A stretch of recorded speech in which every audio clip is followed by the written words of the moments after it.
Committee দ্বারা নির্ধারিত বিষয়বস্তু আদর্শ পরিবার ও পর্দার বিধান, উক্ত বিষয়ে তথ্য এবং তত্ত্ববহুল আলোচনা করার চেষ্টা করব ইনশাআল্লাহুল আজিজ। আল্লাহ সুবহানাহু ওয়া তাআলা সমগ্র বিশ্বের প্রতিপালক, মানব জাতিকে সৃষ্টি করার পর তাদেরকে খেয়াল খুশি মতো চলার জন্য আল্লাহ সুবহানাহু ওয়া তাআলা অবকাশ দেননি। যুগে যুগে নবী রাসূলদেরকে পাঠিয়েছেন, কাউকে শরীয়ত দিয়েছেন, কাউকে পূর্বের শরীয়তকে মেনে তার জাতিকে পরিচালনা করার ক্ষমতা দিয়েছেন।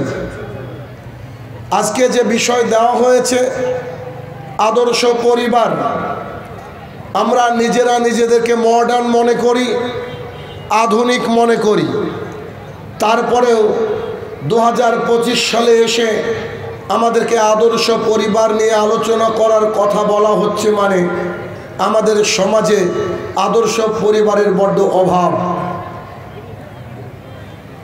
আমি একটা আদর্শ পরিবার কি কি দ্বারা গঠিত হয় তা বিস্তারিত আলোচনা করব। যদি আপনারা মনোযোগ সহকারে ধৈর্য রেখে আলোচনা শুনতে পারেন, আমি আশাবাদী এই আলোচনার মাধ্যমে আপনার পরিবার আদর্শ পরিবার হিসাবে পৃথিবীর বুকে আপনি তৈরি করতে পারবেন। আর যদি মনে করেন এত বড় একটা মাহফিলের আয়োজন করা হয়েছে, আমরা আসবো, একটু বাদাম খাবো, চলে যাব, তাহলে বাড়িতে গিয়ে ঘুমিয়ে পড়াই উত্তম। আদর্শ পরিবার উক্ত বিষয়ে আলোচনা করার পূর্বে একটা দৃশ্য আপনাদেরকে দেখাতে চাইছি, যে দৃশ্যের মাধ্যমে বুঝতে পারবেন যে আমাদের আদর্শ পরিবার কতটা প্রয়োজনীয়। আজকে সম্ভবত মাধ্যমিক পরীক্ষা শেষ হলো, যদিও ছাত্রছাত্রীরা যেভাবে মাধ্যমিক পরীক্ষা এখন দিচ্ছে তা দেখলেন লজ্জায় নিজের মুখটাকে লুকিয়ে ফেলতে ইচ্ছা করে। মাধ্যমিক পরীক্ষা মানে একটা ছাত্রছাত্রীর জীবনের সবচেয়ে বড় এবং প্রথম পরীক্ষা। আমাদেরকে আমাদের শিক্ষক মহাশয়রা বলতেন, মাধ্যমিক পরীক্ষায় যদি তোমার ফলাফল ভালো হয় তুমি আগামী জীবনে অনেক বড় মাপের মানুষ হতে পারবে। আমি আশাবাদী এখনকার যেসব শিক্ষক শিক্ষিকা মণ্ডলী রয়েছেন তারাও একই উপদেশ তাদের সন্তানতুল্য ছাত্রছাত্রীদেরকে দিয়ে রাখেন। আজকে যখন পরীক্ষার শেষ দিন, আমাদের এই মুর্শিদাবাদে এক দৃশ্য চোখে পড়ল, তা হচ্ছে একটা ট্রাকের উপরে বেলুন বেঁধে ফুল লাগিয়ে মনে হচ্ছে যে বিয়ে করতে যাচ্ছে, ট্রাকের মাথার উপরে বসে, ট্রাকের মধ্যে বসে পরীক্ষা দিতে যাচ্ছে। সাংবাদিকের মুখোমুখি হয়, বলছে আজকে আমাদের পরীক্ষা শেষ, তাই আমরা একটু আনন্দ করে যাচ্ছি। 2 নম্বর বিষয় যেটা চোখে পড়ল, একটা ছাত্রকে জিজ্ঞাসা করা হচ্ছে, সাংবাদিকের তো এখন অভাব নেই, যার হাতে মোবাইল সেই সাংবাদিক। এমন একজন সাংবাদিক প্রশ্ন করছে, আপনাদের পরীক্ষার হলের পরিস্থিতি কেমন ছিল, আপনারা কেমন করে পরীক্ষা দিলেন, পরীক্ষার হলের ব্যাপারটা বলেন। একজন ছাত্র যার বয়স হয়তো 17-18 বছর বয়স, সে বলছে যে স্যার আমাদেরকে টুকলি করতে দেয়নি, নকল করতে দেয়নি, তার সাথে কথা হবে 28শে ফেব্রুয়ারি। 3 নম্বর বিষয় যেটা লক্ষ্য করা গেল, ছাত্রছাত্রী আমরা এক সময় আমরাও ছাত্র ছিলাম, আমাদের যখন মাধ্যমিক পরীক্ষার রুটিন ঘোষণা হয়ে গেল, খুব একটা বোধহয় খারাপ ছাত্র ছিলাম না। এখনও আমি আমার ব্লকে একটা ভালো পজিশনে আছি রেজাল্টের দিক দিয়ে। সেই ছেলেও মুখটা জড়ো হয়ে গিয়েছিল যে কেমন করে পরীক্ষা দিব, কেমন কি করব। অথচ ছেলেমেয়েরা যখন গাড়িতে করে বাড়ি ফিরছে, তারা রাস্তার বুকে এত পেপারকে উড়িয়ে দিচ্ছে, তার মানে তারা বোঝাতে চাইছে যে আমরা অনৈতিক কাজ নকল পরীক্ষার হলে করেছি, আর সেই নকল উড়াতে উড়াতে জাতির সামনে যাচ্ছে। যদি আমাদের পরিবার আদর্শ পরিবার হতো তো এরকম কুলাঙ্গার সন্তান আমাদের সমাজে উপস্থিত হতো না। এরকম বাবা মার নাক কেটে দেয় এমন সন্তানের জন্ম দিতে পারতো না। তাদের মা বাবা যেমন করে তাদেরকে তৈরি করেছে, আমরা আজকে ফিডব্যাক কেমন করে পাচ্ছি যে একটা ছাত্র তো অনৈতিক কাজ করেছে, আবার নকলের ওই পুরো বান্ডিল নিয়ে রাস্তায় উড়াচ্ছে আর চলে যাচ্ছে।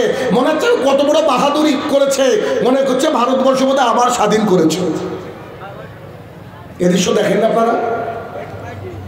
কত বড় লজ্জার! যেই ছেলেটা বলছে যে আমাকে নকল করতে দেয়নি, তার সাথে দেখা হবে 28 তারিখ।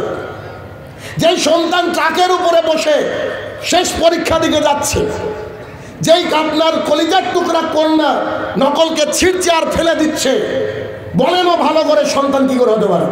ওর মা বাবা ওকে তারবিয়াত শিখাতে পারেনি, ওর পরিবার ওকে তারবিয়াত শিখাতে পারেনি।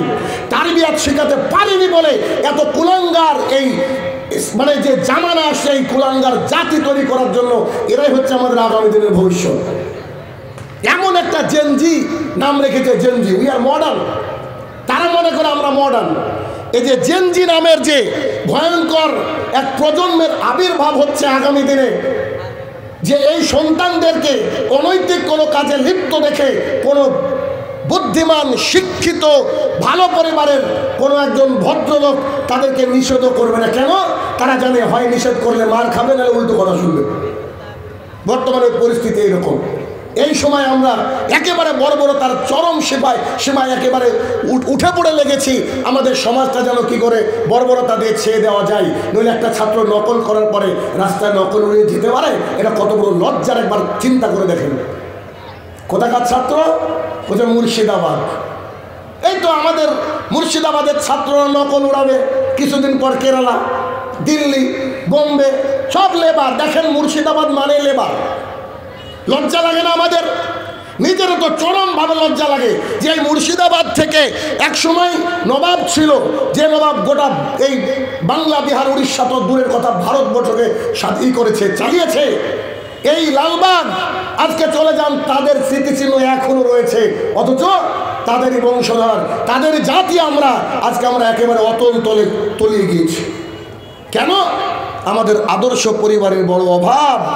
যতক্ষণ না আমাদের পরিবারকে আদর্শ পরিবার বানাবো, অতক্ষণ আমাদের সমাজে আমাদের নাক মুখ কিছু থাকবে না। এরা বাইরে গেলে বলবে, are you from Murshidabad? Yes, I am from Murshidabad. Oh, are you labour? এ কথা বলবে আগামী দিনে। যান আপনি বাইরে, বহু জায়গায় এই মুর্শিদাবাদের এমনি তো দুর্নাম আছে, মির্জাফরের দেশ তাই বলা হয়।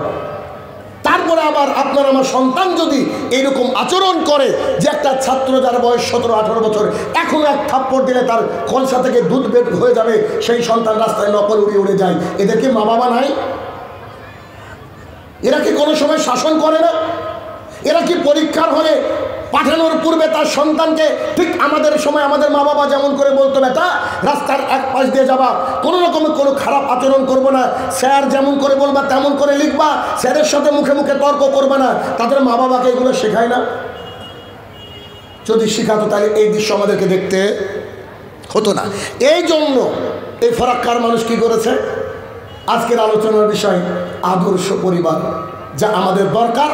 আগামী দিনে যেন আপনার সন্তান আপনার সম্মান যেন ধুলোর মধ্যে মিটিয়ে না দেয়, তার জন্য এই আলোচনা আসলে আমরা দেখি।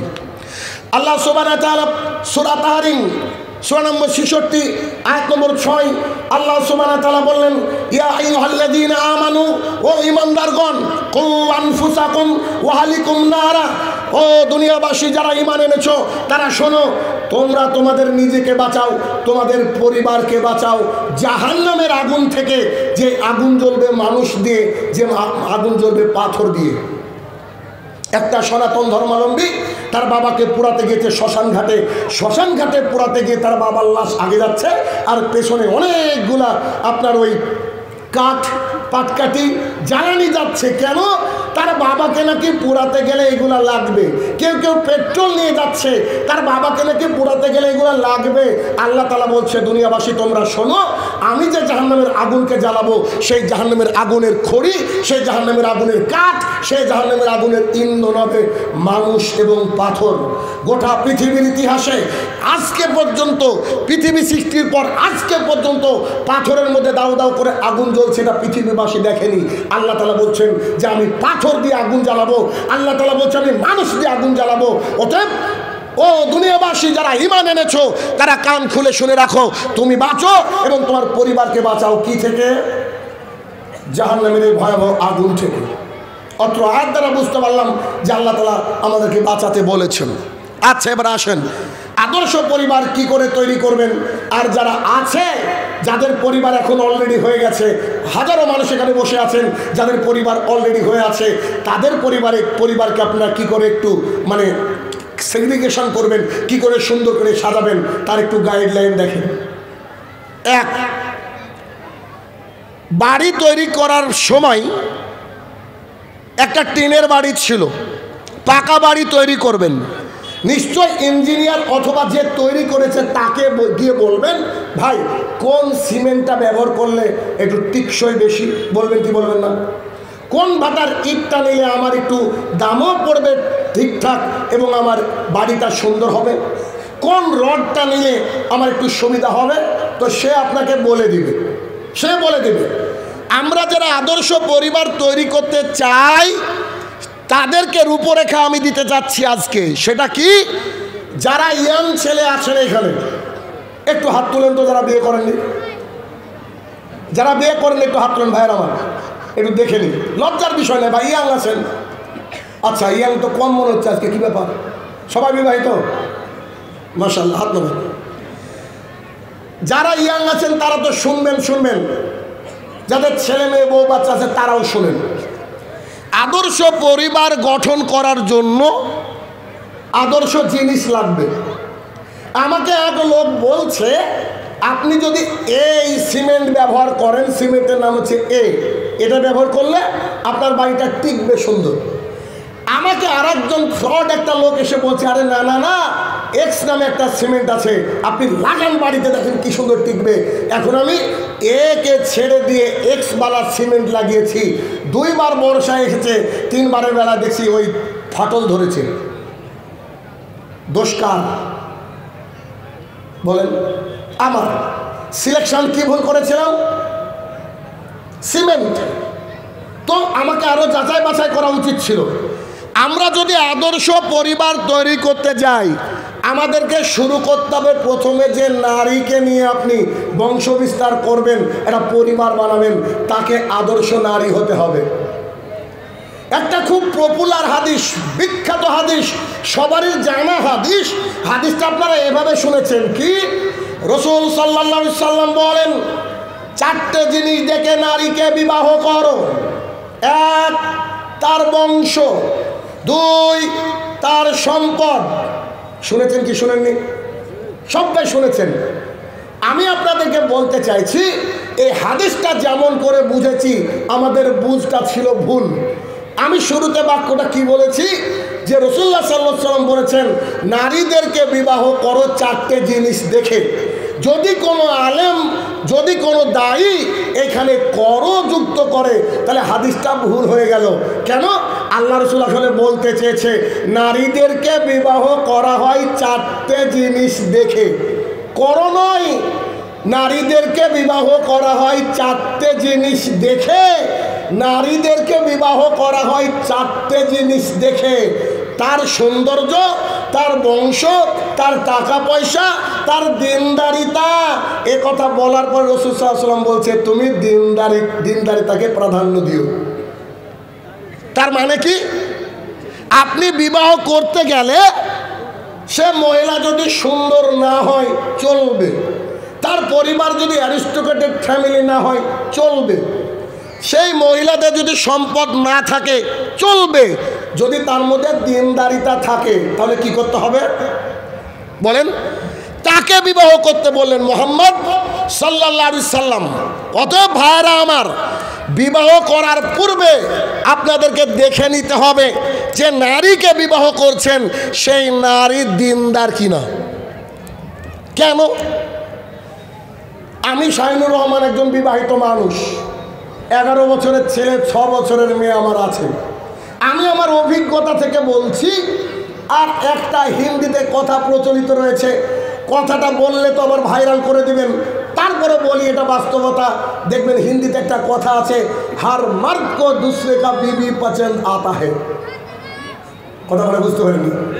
প্রত্যেক পুরুষেরই অপরের বউকে ভালো লাগে, যদিও ইসলামের সাথে কথাটা যায় না। এই স্টেজে বসে আমি আপনাকে বলছি, ওয়াল্লাহি আল্লাহর কসম করে বলছি, ওয়াল্লাহি আল্লাহর কসম করে বলছি, যতই সুন্দরী নারীকে বিবাহ করেন না কেন 6 মাস, বুঝতে পারেননি কথা? 6 মাস তার সৌন্দর্য ভালো লাগবে, 6 মাস পরে তার সৌন্দর্যের দিকে আর খেয়াল পড়বে না। তখন কি করে সংসার গুটাবেন তাই দেখবেন। এখন একটা নারীকে বিবাহ করলেন, দেখতে সুন্দর কিন্তু ক্যারেক্টার দজ্জাল, কি হবে বলেন তো? 6 মাস তো ভালো লাগবে, আনন্দ করবেন, এনজয় করবেন, কিন্তু ওই নারীকে নিয়ে যে আবার 60 বছর চলবেন, এবার দাজ্জালকে পেয়েছেন, অবস্থা কি হবে বুঝেন? কত পুরুষ যে আমাদেরকে ফোন করে বলে, সামনে এসে বলে যে আমার বউ সুন্দরী, কিন্তু কি জায়গায় যে আছি আমি পারলে দুনিয়ার সামনে বলে দিতে চাই যে তোমরা একটু দেখতে ডাউন টু আর্থ এরকম নারী বিবাহ করো। এটা বললেও যে বউ আমাকে তালাক দিবে, এটা মানুষের কথা। আপনি যদি একটা দিনদার নারী দেখে বিবাহ করেন, আল্লাহি আল্লাহর কসম করে বলছি, তার সৌন্দর্য আপনাকে কষ্ট দিবে না।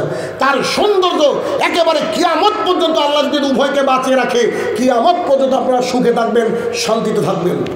অতএব ভাইরা আমার, আদর্শ পরিবার তৈরি করার 1 নম্বর মেটেরিয়াল, 1 নম্বর সামান হচ্ছে সুন্দর নয়, সুশ্রী নয়, টাকাওয়ালা নয়, বংশকৌলিন্য গর্বওয়ালা নয়, একজন দিনদার নারীকে বিবাহ করতে হবে। এখানে বসে আমি একটা মেসেজ দিতে চাইছি, ইয়াং ভাইরা আমার সাথে বলবেন, আজকের পর থেকে প্রতিজ্ঞা করবেন, আমরা যদি বিবাহ করি তো বুরকাওয়ালিকে বিবাহ করব। যারা বুরকাওয়ালি ছাড়া, তারা হচ্ছে চকলেটের খোসা ছাড়ানো জিনিস, ওতে কত ময়লা বসেছে, ময়লাযুক্ত মাল আমি নিব না, বলেন ইনশাল্লাহ। মানে যে বিবাহ করেছে তার মুখে ইনশাল্লাহ জোরে, মানে যে বিবাহ করেছে তার মুখে ইনশাল্লাহ জোরে, বাকি ইয়াংরার বলেনি। আচ্ছা বলেন তো, ফলের দোকানে গিয়ে দেখছেন একটা দোকানে কলাকে ছোলা আছে, আর একটা দোকানে কলা কলার মতো আছে, কোনটা নেবেন? যেটা কলা কলার মতো আছে, অথচ আপনাকে রেডি করে দিয়েছে। যতজন নারী বোরকা ছাড়া জাতির সামনে দিয়ে হাঁটে, এরা হচ্ছে চকলেট, কিন্তু ভেতরের ওই যে পর্দা, সে পর্দা ছাড়া কত যে পিঁপড়ে বসেছে। এরা হচ্ছে ছোলা কলা, কতজন মানুষের জিভ দিয়ে জল পড়েছে। এটাকে আপনি ঘরে নিয়ে গিয়ে আপনি যদি মনে করেন আদর্শ পরিবার তৈরি করবেন, আপনি প্রথম ধাপে ভুল আছেন। আজকে হাজারো পুরুষ দাড়ি রাখতে পারে না তার স্ত্রীর কারণে। দাড়ি রাখতে গেলে বলছে তোমার বয়স হয়েছে নাকি, এখন তুমি ইয়াং মানুষ, তুমি দাড়ি রাখবা, মানে তুমি দাড়ি রাখবা ছোট মেয়েটার বিয়ে দেওয়ার পর, মানে মালাকুল মতের সাথে ওর কন্টাক্ট আছে। কথা বুঝছেন না আমার? তাহলে 1 নম্বর পয়েন্ট কি করবেন বলেন? যে বিবাহ করবেন নারীকে, এই নারী যেন ইসলামিক রীতিনীতি আইন কানুন বুঝে, অর্থাৎ যার মধ্যে দিনদারিতা আছে, এই নারীকে বিবাহ করবেন। লন্ডন থেকে পাশ করে এসেছে, কলকাতা থেকে পাশ করেছে, হাইলি এডুকেটেড, একেবারে জিন্সের প্যান্ট আর টপ পরে জাতির সামনে চলে, সে যতই সুশ্রী হোক না কেন, যতই শিক্ষিত নারী হোক না কেন, সেই নারীকে বিবাহ করে আপনি সন্তান, আপনার পরিবারে সুখ আনতে পারবেন না। আপনি 500 টাকার স্ট্যাম্প কিনে আনেন, শাহিনুর রহমান লিখে দেবে, কোন বাপের বেটা আছে আমার কথাটা উল্টে দেখা, আমি লিখে দেব জিন্সের প্যান্ট পরা নারীকে নিয়ে কেউ সুখে নাই। দেখেন, বলেন কেউ যে আমি সুখে আছি? আমি একেবারে, আমার 38 বছর বয়স, আমিও যে খুব অনেক বড় বয়সের টানা 38 বছরে হাজারো অভিজ্ঞ মানুষের সাথেও আমার মেলামেশা হয়েছে। মানুষ আমাদেরকে বলেছে যে এইসব নারীরা নিজে স্বাবলম্বী হতে চায়, আর যারা নিজে স্বাবলম্বী হতে চায় ওরা স্বামীকে তোয়াক্কা করে না। নারী হবে স্বামীর সেবক, দিন রাত স্বামীকে পাগল করে রাখবে, এই তো নারী। আর ও আবার সারাক্ষণ ব্লগ নিয়ে ব্যস্ত আছে না, এই বর্তমানে ব্লগ নিয়ে ব্যস্ত। আশ্চর্য দুনিয়া। এক, মেটেরিয়াল চয়েস করতে গেলে আগে দেখবেন তার পরিবারে পর্দার বিষয় আছে কিনা, তার মা বাবা সলাত আদায় করে কিনা, সে মহিলা সলাত আদায় করে কিনা। যদি না করে সে বাড়িতে বিবাহ করেন না, বিশ্বাস করেন এনে পস্তাবেন। একটা হাদিস এ বিষয়ে মুগিরা ইবনে শুবা রাদিয়াল্লাহু তাআলা আনহু বলেন, আল্লাহ রাসূল সাল্লাল্লাহু আলাইহি সাল্লাম বলছে, আমি একজনকে বিবাহ করতে চাইছি, তা আমার চেহারা এত খারাপ, আমার তো ছেলে বন্ধুই নাই, কোনো মেয়ে কি আমাকে দেখে বিবাহ করবে? তো রাসূল সাল্লাল্লাহু আলাইহি সাল্লাম বলছে, অমুক সাহাবীর বাড়িতে যাও, তার বেটিকে একটু দেখো, দেখে তুমি বিবাহের প্রস্তাব দাও। তিনি তার বাড়িতে গিয়ে বলছে, আসসালামু আলাইকুম। ওয়ালাইকুম আসসালাম। কে? আমি মুগিরা ইবনে শুবা। কি হলো? আপনার মেয়ের সাথে বিয়ে করব। তখন এত চেহারা খারাপ মানুষ, ও তো মেজাজ খারাপ হয়ে গেছে, এত বড় সাহস তোর, তুই বলিস কি করে, বলিস কি করে যাবে বিবাহ করব? তো বলছে, আল্লাহ রসুল সাল্লাল্লাহু আলাইহি সাল্লাম আপনার মেয়েকে দেখতে বলেছে। আল্লাহ রসুল সাল্লাল্লাহু আলাইহি সাল্লাম আপনার মেয়েকে দেখতে বলেছে। ওই মেয়েটা ছিল অতীব সুন্দরী, তাকে কেউ দেখেনি, খুব সুন্দরী, আর এমন একজন মানুষ গিয়েছে যার চেহারার সাথে যায় না। তখন মেয়েটা বাড়ির মধ্যে ছিল, তার বাবাকে ডাক দিয়ে বলছে, আব্বু। জি মা, ভেতরে আসো। জি, বলছি যে লোকটা কি বলছে? তো লোকটা বলছে, মুহাম্মদ সাল্লাল্লাহু আলাইহি সাল্লাম পাঠিয়েছেন বিবাহ করবে তোমার সাথে। তখন তার মেয়ে তার বাবাকে বলছে, মেয়ে তাকে বলে দেখেন, মেয়ে তার বাবাকে বলছে, তোমার সাহস কত বড়, যাকে মুহাম্মদ সাল্লাল্লাহু আলাইহি সাল্লাম পাঠায় তাকে তুমি ঘুরিয়ে দিবা? মানে আমি যদি বিবাহ করতে হয় আল্লাহ রসুলের অমুক সাহাবীকেই বিবাহ করব। এ কথা বলার পরে তিনি বলছেন, আসসালামু আলাইকুম, আপনি ভিতরে আসুন, আমাকে দেখুন। তবে আল্লাহর কসম করে বলছি, আল্লাহ রসুল যদি আপনাকে না পাঠিয়ে থাকেন, আপনি যদি মিথ্যা কথা বলেন, আল্লাহর দরবারে আমি বিচার দিয়ে রাখলাম, কিয়ামতের মাঠে আপনাকে দেখে নেব। বুঝলেন কথা? বলছে, আল্লাহ রসুল যদি সত্যি পাঠান আপনাকে, তাহলে আপনি ভেতরে এসে আমাকে দেখুন, দেখে যদি পছন্দ হয় বিবাহ করুন। আর যদি আল্লাহ রসুলের দোহাই দিয়ে আসেন, আল্লাহ রসুল বলেননি, অথচ আপনি বানিয়ে বানিয়ে বলছেন আল্লাহ দরবারে বিচার দিলাম, তাহলে আপনি আমাকে দেখুন। এবার আপনাকে একটু বলি, আপনার মেয়েকে দেখতে এসেছে হট করে কিছু লোক, আর আপনি আছেন এই ফারাক্কার, এই কি, এই যে ফারাক্কার রেলগেটের কাছে আছেন। এখন আপনার স্ত্রী ফোন করেছে, ফোন করে বলছে, আরে হট করে আমাদের মেয়েকে দেখতে আসছে গো, ও আধা ঘন্টার মধ্যে চলে আসবে, তো কি করা যায়? তো সে আবার বলছে, মেয়েকে ফোন দাও, মেয়েকে ফোন দাও। মেয়ে ফোন নিয়ে বলছে, আম্মু তোমাকে তো দেখতে আসছে। ফেয়ার অ্যান্ড লাভলি কি শেষ না আছে? বলে না, বলে না? সবচেয়ে ভালো পোশাকটা পরে সামনে দাঁড়াবে, সামনে বসবা, যাতে করে তোমাকে পছন্দ হয়ে যায়। আস্তাগফিরুল্লাহ। তুমি চিন্তা করেন, ওই মেয়ে আর এই মেয়ে, আর এই বাবা আর ওই বাবা, ওই বাবা চাইছে না যে আমার কলিজার টুকরাকে দেখুক, কিন্তু আল্লাহ রসুলের কথা শুনে তিনিও বলেন, আচ্ছা দেখেন। তার মানে 1 নম্বর মেটেরিয়াল ভালো করে মনে রাখবেন।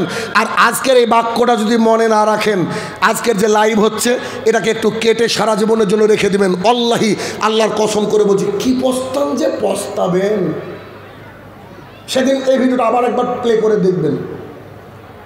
কত আমাদের বন্ধু দিনই বলেন অদিনই বলেন নায়িকা নিয়েছে, নায়িকা রাত্রিবেলায় ফোন করে বলছে, স্যার বিষ খেতে যাচ্ছে। আমি দাঁড়ালে বিষ খাবি মানে?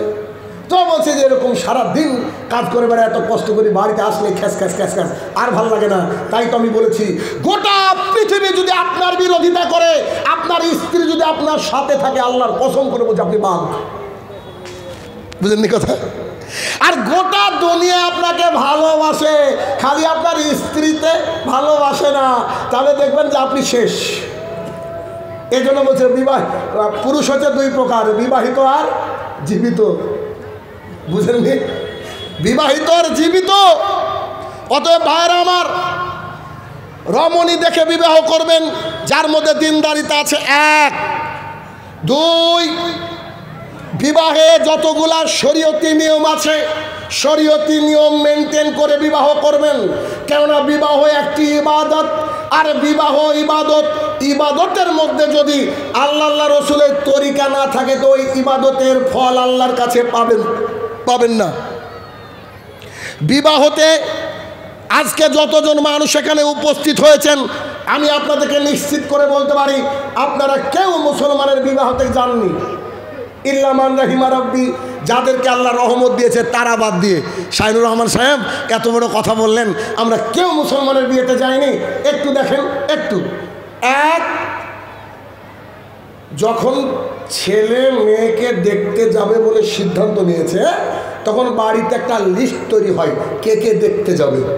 হয় তখন ছেলে পেপার নিয়ে বসেছে, কলম নিয়ে বসেছে, তোর বাবা বলছে কে কে যাবে, তোর মা ওই সাইড থেকে দাঁড়িয়ে, ও তো প্রধানমন্ত্রী, বাড়ির প্রধানমন্ত্রীকে ওর মা বলছে তোর দুলা ভাইয়ের নাম আগে লিখ। দুলা ভাই দেখতে যাওয়া মানে শিয়ালের কাছে মুরগি পোষানি হয়ে গেল, শেষ। পরশু দিনের ঘটনা, এক বাবা তার সন্তানের জন্য মেয়ে দেখতে গিয়ে নিজে বিবাহ করে চম্পট। এই 1.5 থেকে 2 সপ্তাহ আগের ঘটনা, একটা মেয়ে তার মেয়ের জন্য, বিবাহের জন্য অনেক গহনাপাতি তৈরি করেছে। গহনাপাতি তৈরি করে বিবাহের আর 5 থেকে 6 দিন বাকি। একদিন সকালবেলায় উঠে দেখছে ওর মা বাড়িতে নাই। মেয়ে বলছে আব্বু, আম্মু কোথায় গেল? তো বলছে তোর আম্মু কি জানি, দেখ পাশে আছে। খুঁজে খুঁজে দেখছে নাই, মানে যে যার ও জামাই হতো, জামাইয়ের সাথে শাশুড়ি আগে পালিয়ে গেছে। দেখেননি? আরে ভাই, এগুলো তো সত্য কথা। কারণ আপনারা আর কি রেকর্ড করেন? রেকর্ড তো উপর হচ্ছে, বাস কি এমনি খাবো নাকি? মিথ্যা কথা বলে তো জাতির সামনে এই বাহবা পেয়ে গেলাম, কিন্তু আল্লাহর কাছে বাস খেতে হবে, বুঝেন না কথা? তাহলে কি ওর দুলা ভাই যাবে, ওর বন্ধু যাবে, আর সাথে একটা এলাকার বৃদ্ধ মানুষ যাবে। এবার গিয়ে এরকম চেয়ার নিয়ে বসে পড়েছে, আর মহিলাটা সামনে এবার প্রশ্ন করছে, মনে হচ্ছে যে বিশেষ অফিসার চয়েস হচ্ছে। বিবাহের পূর্বে যে বিবাহ করবে সে বাদ দিয়ে গোটা পৃথিবীর মানুষ তাকে দেখতে গেলে এটা হারাম। বুঝেননি বোধহয়? আমার ছেলের বিবাহ দিব, আমার ছেলে বাদ দিয়ে আমি যদি দেখতে যাই এটা হারাম। তো দুলা ভাই কি ইন্নালিল্লাহ, বুঝলেন না? নিশ্চিত চলবে না। তাহলে এরকম আমাদের সমাজে বিয়ে প্রচলিত আছে না নাই? বললাম যে মুসলমানের বিয়েতে যাননি, এবার দেখেন। 1, 2, বিবাহের যখন দিনক্ষণ শেষ হয়ে যাচ্ছে, রেডি হচ্ছে, তখন আরও একবার বাড়িতে লোক এসে বলছে ছেলে তো প্রাইমারি শিক্ষক। এমনি একজন বলছিল যে 10 লাখ দিব। কি বলছেন? মানে 10 লাখ দাম হয়ে আছে। তো বলছে আমরা আর কি দিব, ঠিক আছে 13 লাখ নিয়েন, একটা মার্সিডিজ বেঞ্জ গাড়ি আর একটা বুলেট ইত্যাদি ইত্যাদি। যৌতুক এসেছে কোথা থেকে? পৃথিবীতে আর্য আর অনার্য জাতি ছিল, ইতিহাসে পড়েছেন। আর্যরা হচ্ছে উন্নত আর অনার্যরা হচ্ছে নিচু শ্রেণীর মানুষ। অনার্যদের মেয়েদেরকে আর্যদের ঘরে বিবাহ দেওয়ার জন্য যে প্রথা তারা চালু করেছিল তার নাম হচ্ছে যৌতুক প্রথা। যৌতুক প্রথা এসেছে হিন্দু থেকে। আবু দাউদের হাদিস, রাসূল সাল্লাল্লাহু আলাইহি ওয়াসাল্লাম বলছেন যে মান তাশাব্বাহা বিকাইরি কওমিন ফাহুয়া মিনহুম। কোন জাতি যদি কোনো জাতির অনুসরণ করে তারা তাদের দলের। যে মানুষ যৌতুক নিয়ে বিবাহ করেছে সে হিন্দুদের নীতি অবলম্বন করেছে। যদি মোটর সাইকেল নিয়ে থাকেন তো ঘুরিয়ে দিবেন। কেমন লাগছে না কথা? 6-7 মাস হবে আমার এলাকায় একজন ভাই আমার খুব ভক্ত, খুব বক্তৃতা শুনে, আমার বক্তৃতা শুনতে বেচারা করেছে কি, তার ছেলের বয়স সম্ভবত 6 বছর। কিছুদিন হলো মোটর সাইকেল ঘুরিয়ে দিয়েছে শ্বশুরকে। কথা বুঝেননি? সবার তো আর ইমান বাড়াতে পারবো না। দেখেন যদি বাড়ে, যদি মনে করেন ঘুরিয়ে দিতে হবে। কথা বুঝতে পারলেন? তাহলে যৌতুক এটা কোন প্রথা? হিন্দুয়ানা প্রথা। 3, যৌতুকের বিষয়ে আলোচনা হওয়ার পর বলছে আমাদের পরিবার বড়, কতজন বরযাত্রী আসবে এটা হিন্দুয়ানা নীতি। বরযাত্রীর নীতিকে ত্যাগ করতে হবে। বরযাত্রীর খাবার খাওয়া হারাম, এটা হচ্ছে জুলুম যাত্রী। আমি নাম রেখেছি জুলুম যাত্রী, নাম রেখেছি কেন? আচ্ছা 1 মিনিট। যে লোকটা 150 জন বরযাত্রী নিয়েছে, ইমানদারিতে বলেন তো, তার বয়স 70 বছর, কোনো একদিন 70টা লোককে খাওয়াচ্ছে? দেখে এমনি এমনি। তার মানে ও সেদিন খাওয়াচ্ছে চাপে পড়ে, ওই বাড়িতে আমার মেয়ে ভালো থাকবে তার জন্য। আবার 150 জন আসবে বরযাত্রী, এইটা তারা লিস্ট করেছে। বড় ভাই, মেজো ভাই, ছোট ভাই মিলে মিটিং হয় কিনা বাড়িতে? মিটিং হওয়ার সময় বড় ভাই বলছে, আমি আমার চুল পর্যন্ত পেকে গেল এটা দেখতে দেখতে। বড় ভাই কথা নকল করবো। বড় ভাই বলছে যে শালাদেরকে বিশ্বাস নাই, 200 কর টিফিন। বুঝেননি বোধ হয়? 150 বলে কত আসবে? 200 আসবে। আরে 150 বলে 200 আসবে। আরো একটা তথ্য দিয়ে দেখেন, যখন গাড়ি আসছে বরযাত্রী, তখন দেখবে বাড়ির একটা ছেলেকে দাঁড় করে দেয়, আপনি গুনবি কজন নামছে। বলেন আছে না নাই? তাহলে এটা কি ও আনন্দে খাওয়াচ্ছে নাকি কষ্টে? চাপে পড়ে খাওয়াচ্ছে। চাপে পড়ে কারোর উপরে খাওয়া কি জায়েজ? 3 নম্বর, এ কথা আমাদের ইসলামে নাই, এসেছে বাইরে থেকে। 4, সকালবেলায় বরযাত্রী রেডি, এখন বিবাহ করতে যাবে। ছেলে সারা জীবনে একা একা গা ধুলো, আর বিয়ের দিনে ছেলে নাকি প্যারালাইসিস, ওর ভাবি ওকে গা ধুয়ে দিচ্ছে। 5, বিবাহের আগে কিছু মাছ আর কিছু পাঠিয়ে দেয়, কি বলে ওইটার কথা আমি জানি না, মাছকে পাঠিয়ে দিয়েছে, হিন্দু আনা রীতি। 6, হলুদ, গায়ে হলুদ মেয়েরাও মাখছে, ছেলেরাও মাখছে। তার 10 জন বান্ধবী হলুদ শাড়ি পরে জাতির সামনে গিয়ে নাচছে, বলছে এটা জায়েজ। যদিও একটা হাদিসের অপব্যাখ্যা, তবে আমি আপনাকে যে তথ্য দিব, আপনার চোখ আর এখানে থাকবে না, চোখ কপালে উঠে যাবে। আমার লেখা একটা কিতাব রয়েছে, একটা না অনেকগুলা রয়েছে, তার মধ্যে একটা কিতাবের নাম হচ্ছে বিবাহ একটি ইবাদত। এই কিতাবের 20 নম্বর পেজের একটা কথা উল্লেখ করি, কি হিন্দু ধর্মের পাপ ক্ষমা করার নীতি আছে 10টা। কটা? হিন্দু ধর্মের লোক মনে করে আমরা পাপ করেছি, এই 10টা কাজ করলে পাপ ক্ষয় হয়ে যায়। 10 নম্বর পাপ ক্ষমার রাস্তা হচ্ছে মহিলাকে বিবাহ দেওয়া। আচ্ছা বলেন তো, আপনার মেয়েকে যদি দিনাজপুরে বিয়ে দেন, আপনার ভেতর একটু কষ্ট হবে না যে মুর্শিদাবাদের মানুষ, দিনাজপুরের মানুষের ব্যবহার আলাদা, কেমন থাকবে ইত্যাদি?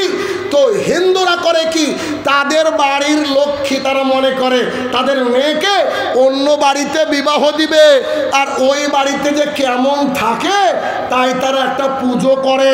তাদের একজন ভগবানের নাম হচ্ছে গণেশ, 32টা রূপ ধারণ করতে পারে। কটা?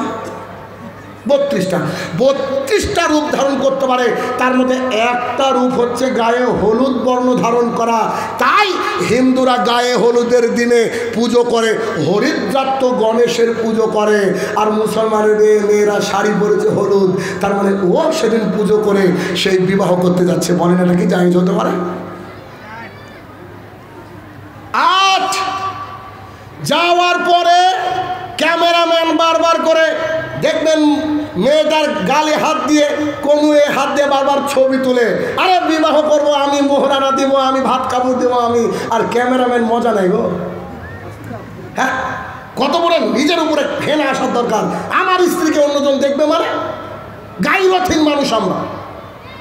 11 নম্বর পয়েন্ট, এদিকে তো বিবাহ হলো, বরযাত্রী তো হলো, এবার বিবাহ করার সময় মৌলবি সাহেব বসেছে, আর পাশে রেজিস্টার বসে আছে, আর মৌলবি সাহেব বসে আছে।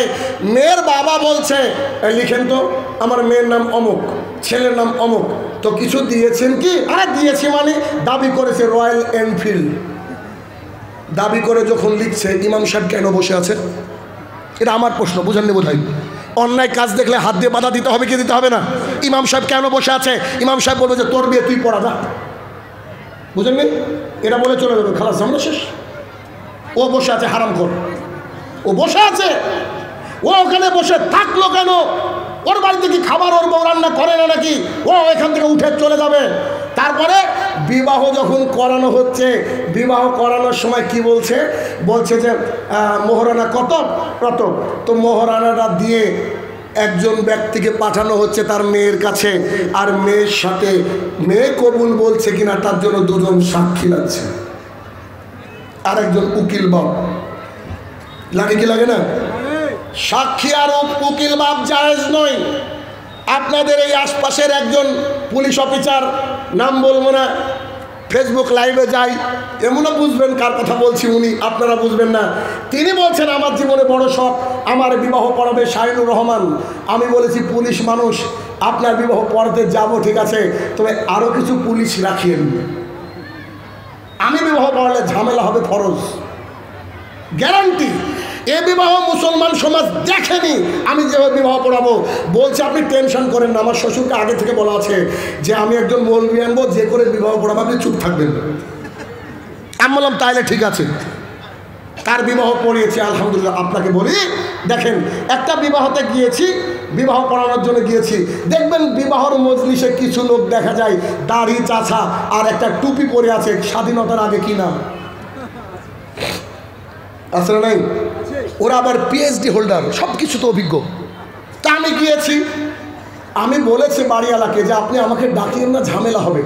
আমাদের যে হুজুর সে বিবাহ পড়াবে, আমি বসে আছি, মাথায় আমার টুপি নাই, ভালো করে বুঝেন, মাথায় টুপি নাই, ফুল হাতা একটা শার্ট পরে গিয়েছি, আমাকে তো চিনে না মানুষ, ওই এলাকার লোক চিনে না, মাথায় টুপি ছাড়া আমি বসে আছি। তা আমি বসে আছি, ওখানে বসে আছি, তো বলছে মোহরানা মেয়ের বাবা দিবে, মানে ছেলে যে মোহরানাটা দিচ্ছে, আমি পাশ থেকে বলছি মোহরানা মেয়ের বাবাকে দেন, মেয়ের বাবা দিয়ে চলে আসবে। তখন ওই লোক বলছে কেন সাক্ষী লাগবে না? তা আমি বলছি মেয়ের বাবা কি বাটপার, কথা বুঝে নেব। আরে আমি আমার মেয়ের কাছে অনুমতি নিতে যাব, পৃথিবীর আর কোনো সাক্ষী লাগবে কি? বলছে যে মেয়ের বাবা যাবে, একা সাক্ষী লাগবে না। আমরা মেয়ের বাবা কি বাটপার নাকি? খুব তো খিটিমিটি করে, একদম দাঁত মাত খিটিমিটি করে ও ভাবছে দেখি আর কি করা যায়। তো তখন কিছু বললো না, বলার পরে মৌলভী সাহেব এখন বলছে ছেলেকে কালেমা পড়া, বলছি হিন্দু নাকি? এবার খেপে গিয়েছে। আরে আপনি তখন থেকে কুটকুট করছেন, কে আপনি? শাহিনুর রহমান। হ্যাঁ, বক্তা নাম শুনেছে, চিনতে পারেন? আমার জি, তা আপনি পড়ান, আপনি আছেন তো আমাকে পড়াতে বললেন কেন? আমি যে আপনাদেরকে সাইজ করার জন্য বসে আছি, বুঝেন না? শরীয়ত না জেনে আপনি এখানে আসলেন কেন? তো বলছে যে কালেমা পড়াবো না। আমি বলি আশ্চর্য কথা, কালেমা হিন্দু পড়বে, কালেমা ইহুদি পড়বে, খ্রিস্টান পড়বে, এ কালেমা পড়বে কি? তখন বলছে কালেমাও নাই, দুঃখ করে বলছে কালেমাও নাই। কি দিয়ে বুঝাবো? এরকম অনৈতিক কাজ। 12 নম্বর পয়েন্ট, ওই ছেলে বাড়িতে এসে ওর বউকে রেখে দেয়, আর বাড়িতে একটা স্টেজ করে রেখে দেয়, 7 দিন তোর তো ডিজে বাজছে, এবার এলাকার নারী পুরুষ সবাই দেখতে যায়, যাই কি যায় না? হারাম না যায় যেগুলা। এতক্ষণ যে এগুলা বললাম, এটা দিয়ে আদর্শ পরিবার গঠন করা হবে না। তবে শাহিনুর ভাই 1 মিনিটে বলেন তো আদর্শ বিবাহ কি? এ দেখেন, আব্বু, ছেলে বলছে আব্বু আমি বিবাহ করতে চাই, অথবা বাবা বলছে বেটা তুমি কি বিবাহ করতে চাও? বেটা বলছে জি। তোমার কি কেউ পছন্দের আছে? তো না তেমন নাই, অমুক আঙ্কেলের মেয়ে নাকি একটা ভালো আছে, তো বলছে বেটা চাও। এবার ছেলে করেছে কি, ওর বন্ধুকে নিয়েছে, বন্ধুকে নিয়ে বাড়ির বাইরে ছেলে বন্ধুকে বলছে ভাই তুই আজকে ড্রাইভার, তুই ভিতরে যেতে পারবি না, তুই বাড়ির বাইরে থাক অথবা বৈঠকখানাকে থাক। এখন ছেলে বাড়িতে ঢুকেছে আর মেয়ের বাবা উপস্থিত থেকে মেয়েকে দেখাবে মেয়ের বাবা ছেলেকে, পৃথিবীর আর কেউ থাকবে না, বুঝতে পারছেন? মেয়েকে দেখার পরে সে বলছে আচ্ছা আসসালামু আলাইকুম, আসি, যদি একটু নাস্তা দেয় টিফিন দেয় খান, অসুবিধা কি? বাড়ি চলে আসেন, বাড়ি এসে বলছেন আব্বু মেয়ে তোমার পছন্দ হয়েছে, দিনদার, আলহামদুলিল্লাহ, তুমি এবার কথা বলো। ফোন করে বলছে আচ্ছা বলেন আমার ছেলের তো পছন্দ হয়েছে, আপনার মেয়ে কি পছন্দ হয়েছে? তো জি আলহামদুলিল্লাহ। বলছে বিবাহ আগামী শুক্রবার। ছেলে যখন বিবাহ করতে যাবে, ছেলে কি নিয়ে যাবে? ছেলে নিয়ে যাবে খুব বেশি হলে 1জন 2জন নারী নিয়ে যেতে পারে, কারণ তারা সাজাতে পারে। ভালো করে বুঝেন, এক ছেলের 2-1টা বন্ধু যদি যায় বা বাবা যায়, এটা তাদের ইচ্ছা। যাওয়ার পরে মৌলভী সাহেব তাকে বলবে এটা কি তোমার প্রথম বিবাহ? জি। মোহরানা কত? 10,001 টাকা নগদ? জি। এই মোহরানাটা নিয়ে সঙ্গে সঙ্গে ছেলের বাবার মেয়ের বাবার হাতে দিবে। মেয়ের বাবা তার কলিজার টুকরা সন্তানকে দিয়ে বলবে, আম্মু তোমার সাথে ফারাক্কার অমুক গ্রামের অমুক ছেলের সাথে বিবাহ দিলাম। তো মেয়ে যদি চুপ থাকে, হ্যাঁ, যদি এরকম করে, হ্যাঁ, মেয়ে যদি বলে এমনি বলে আচ্ছা ঠিক আছে তাও হ্যাঁ, মেয়ে যদি কাঁদে তো বাবাকে একটু থেমে যেতে হবে, মানে অমত আছে, বুঝেননি? মোহরানা দেওয়ার সাথে সাথে মেয়ের কত থেকে বাড়িয়ে গিয়ে বলছে, জি আমার বলে। আসসালামু আলাইকুম ওয়া রাহমাতুল্লাহ। দেখুন, বক্তা যখন বক্তব্য দেন তখন মতখানে ডিস্টার্ব করাটা ঠিক না, এটা আমরা বুঝতে পারছি, কিন্তু বাধ্যতামূলক কিছু কথা বলতে হচ্ছে। কমিটির লোকের পক্ষ থেকে আমার কাছে রিপোর্ট হলো যে মহিলাদের প্যান্ডেলে জায়গার একটু অসুবিধা হচ্ছে, তো আপনাদের বলছি যারা সামনে জায়গা আছে একটু এগিয়ে বসেন, আর পিছনে যারা দাঁড়িয়ে আছে আপনাদেরই বোনেরা দাঁড়িয়ে আছে ওদেরকে বসার জায়গা দেন। আর আপনাদেরকে একটু অনুরোধ জানাচ্ছি আপনারাও একটু সামনে একটু অ্যাডজাস্ট করেন, এরকম দাঁড়িয়ে থাকছে না, খারাপ লাগছে। বসার জায়গা আছে আলহামদুলিল্লাহ, আপনারা ভিতরে চলে আসেন, একটু আপনারা এগিয়ে চলে আসেন আর জায়গা দেন, পিছনে যারা দাঁড়িয়েছে তাদের জায়গা দেন। এরপরে বাবা, যে বাবা মেয়ের ঘর থেকে আসলো, সে বলছে মৌলভী সাহেব আমার মেয়েকে মোহরানা দিয়েছি। এখন মৌলভী সাহেব একবার বলতে পারে অথবা তিনবার বলতে পারে, অমুক গ্রামের অমুক ছেলের সাথে অমুক মেয়ের সাথে তোমার বিবাহ বন্ধনে আবদ্ধ হলো, তুমি কি কবুল? সে বলবে কাবিল তু, অথবা বলবে কবুল। একবারই যথেষ্ট, একবারই যথেষ্ট, তবে তিনবার বলা যায়, সুন্নাহ, অসুবিধা নেই। এটা বলার পর বিশেষ দোয়া আছে, দোয়াটা ছেলে পড়বে। এখন যদি তার শ্বশুর বাড়ির লোক কিছু রান্না করে তো খেলো, আর না রান্না করলে স্ত্রীকে বুরখা পরিয়ে সাজিয়ে, স্ত্রীকে বুরখা পরিয়ে সাজিয়ে, সেন্ট বাদ দিয়ে যা বৈধ তা দিয়ে সাজিয়ে স্ত্রীকে বুরখা পরিয়ে সে বাড়িতে নিয়ে চলে আসলো। বাড়িতে নিয়ে আসার পর তার বাসর ঘর সাজাক, আপত্তি নেই, তবে ভাবি ঢুকতে পাবে না, খালা ঢুকতে পাবে না, পরিবারে কেউ সাজিয়ে বাইরে আসতে পারলো। এবার বাসর ঘরে ঢুকে পোশাকগুলো যা আছে উপর থেকে ইত্যাদি ইত্যাদি খুলে ফেললো, অজু করলো, অজু করে স্বামী আগে স্ত্রী পেছনে 2 রাকাত সালাত আদায় করলো। সালাত আদায় করার পর আল্লাহর কাছে দুজন দোয়া করলো বরকতের জন্য। দোয়া করার পর স্বামী তার এই তর্জনী আঙুল মহিলার কপালের উপরে রেখে বিশেষ দোয়া আছে, ওই দোয়াটা পড়লো।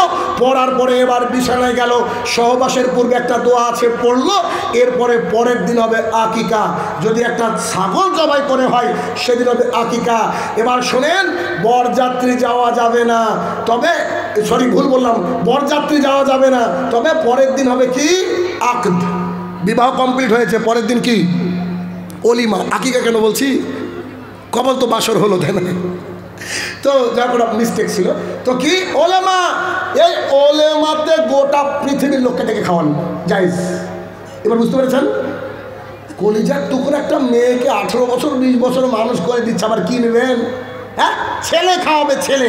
তার মানে বোঝা যাচ্ছে মেয়ের বাবার 1 টাকা খরচ হবে না, আমি ভাই 1 পয়সা খরচ হবে না। সই তরিকায় যদি বিবাহ দেন মেয়ের বাবার 1 পয়সা খরচ হবে না। আরে 5 জন মেহমান তো এমনি বাড়িতে খায়, এটা আলাদা বিষয়। খরচ হবে কার? ছেলের খরচ হবে, মোহরানা দিবে ছেলে, গহনা দিবে ছেলে, আর এলাকার মানুষকে রাজস্থান থেকে উট এনে জবাই করে খাওয়ানোর পর যদি সন্তান পেটে আসে, সন্তানের যখন হয়ে যাবে, সন্তান পৃথিবীর বুকে আসলো, ছেলে হলে 2টা, মেয়ে হলে 1টা, ছাগল আকিকা দেন। আকিকা দেওয়ার পরে 7 দিনের দিন চুলগালাকে নাড়া করে যতটুকু চুলের ওজন হয় রোপা দিয়ে দেন, ছেলের একটা নাম রাখেন, এটা হচ্ছে শরীয়তি বিবাহ টু সন্তান। কত সহজ না? আর এই বিষয়টাকে কি কঠিন করেছি আমরা, খুব কঠিন করে নিয়েছি। তাহলে 2 নম্বর পয়েন্ট, আপনার যে বিবাহটা হবে সেই বিবাহটা যদি শরীয়তি বিবাহ হয় তাতে আল্লাহ সুবহানাহু ওয়া তাআলা বারাকা দিবেন। তাহলে আপনার যে পরিবার গঠন হবে সেই পরিবারটা হবে আদর্শ, সেই পরিবারটা হবে ইসলামিক। 3 নম্বর পয়েন্ট, ইসলামিক পরিবার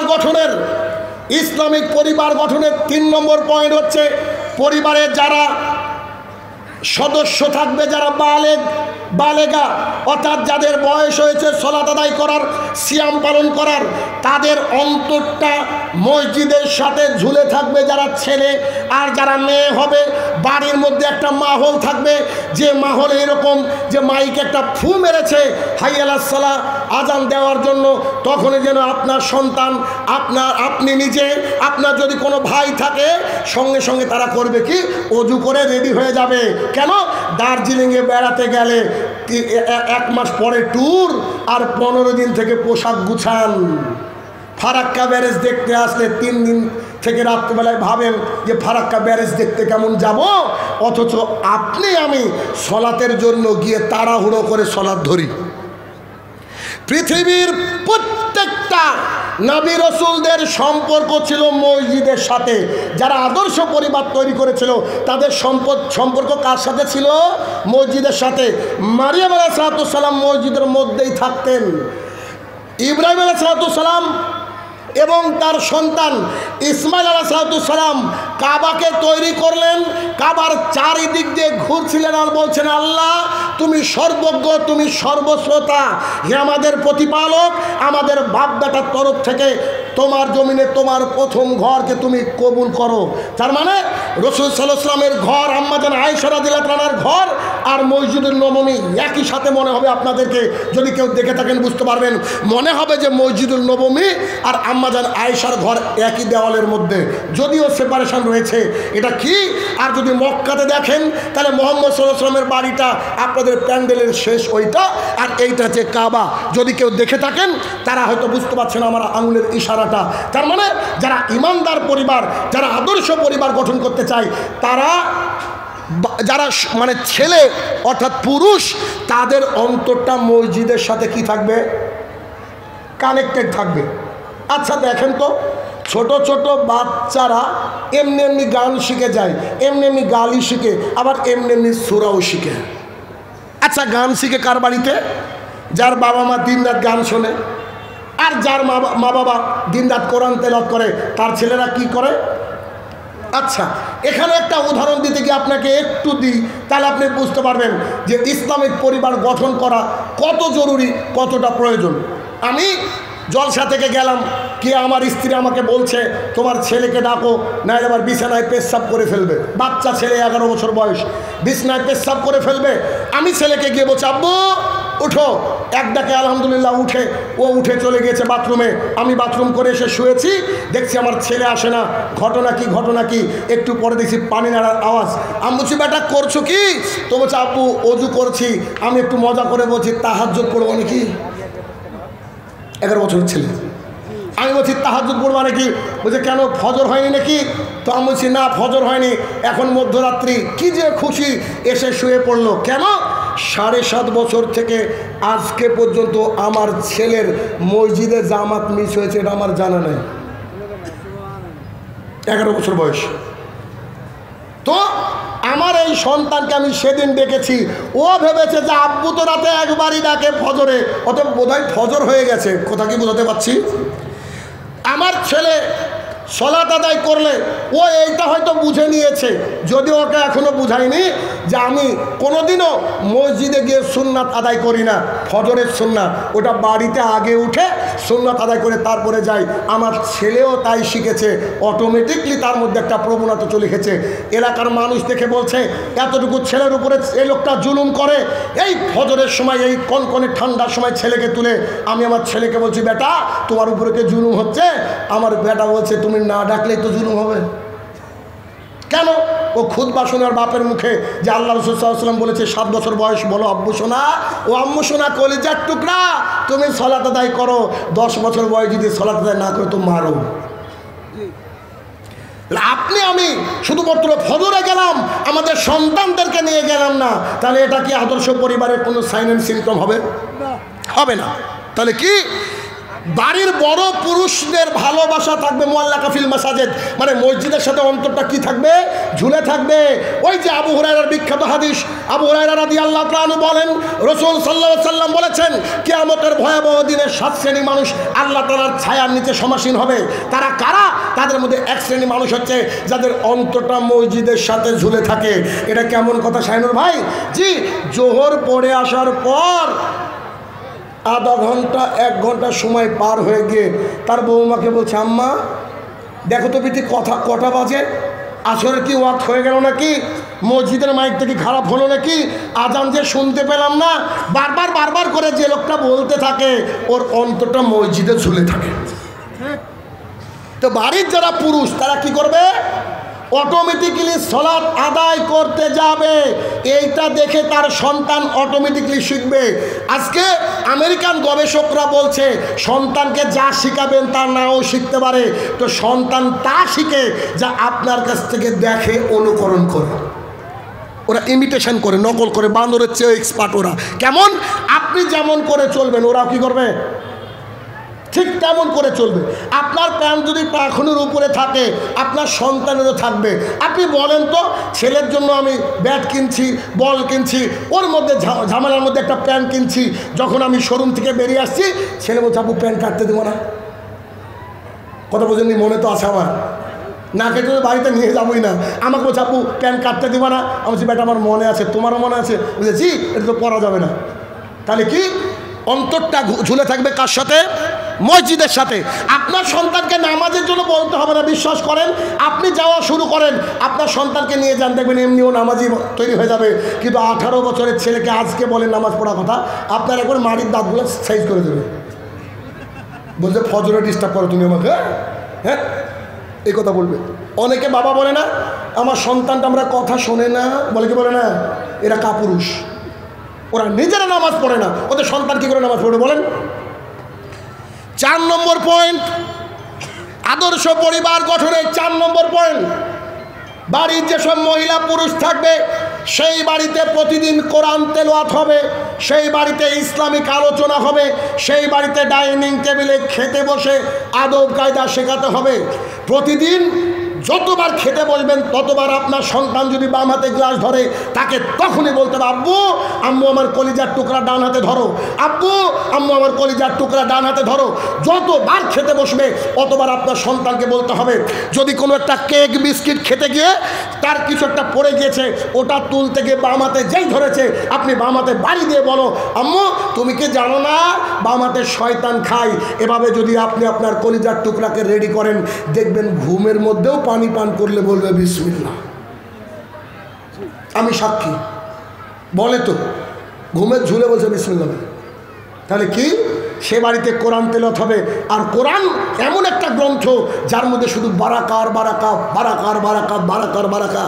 যখন সন্তান দেখবেন আমার আব্বা আম্মা কোরআন তেলাওয়াত করে, সেই সন্তানও একদিন কোরআন তেলাওয়াতকারী তৈরি হবে, হবে না? ইনশাল্লাহ হবে। তাহলে কি 4 নম্বর যে পয়েন্ট আপনাকে বললাম, আপনার আমার বাড়িতে কোরআন তেলাওয়াতকারী হতে হবে, জিকির আজকারকারী হতে হবে, এবং কেউ যদি কোনো কিছু ভুল করে এই ভুলগুলো তাকে শুধরে দিতে হবে। 5 নম্বর পয়েন্ট, আমাদের বাড়িতে যখন আমরা ঢুকবো বাড়ির মধ্যে আমাদের লোক থাক, তালা দিয়া থাক আর এমনি থাক, বাড়ির মধ্যে ঢুকতে গেলে যদি লোক থাকে তো বলতে হবে আসসালামু আলাইকুম, এই কথা বলে ঢুকতে হবে। আর যদি লোক না থাকে চাবিটাকে বের করে একটু জোরে বলতে হবে। কেন? সন্তানকে শেখানোর জন্য। তালার মধ্যে ঢুকিয়ে বলছেন বিসমিল্লাহ, চাবিটা পাক দিয়ে দেন, খুলে গেল দরজা।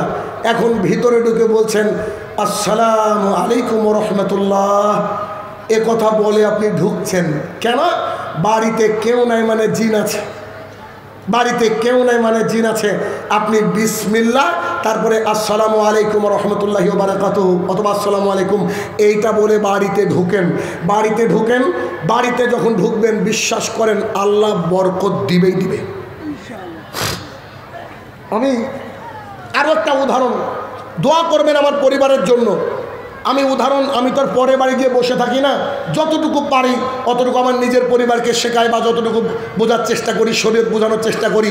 তবে আমি বলি আমার ওই ছোট্ট 6 বছরের মেয়ে যেদিন থেকে কথা বেরিয়েছে তার 6 থেকে 7 মাস পর আসসালামু আলাইকুম শিখেছিল।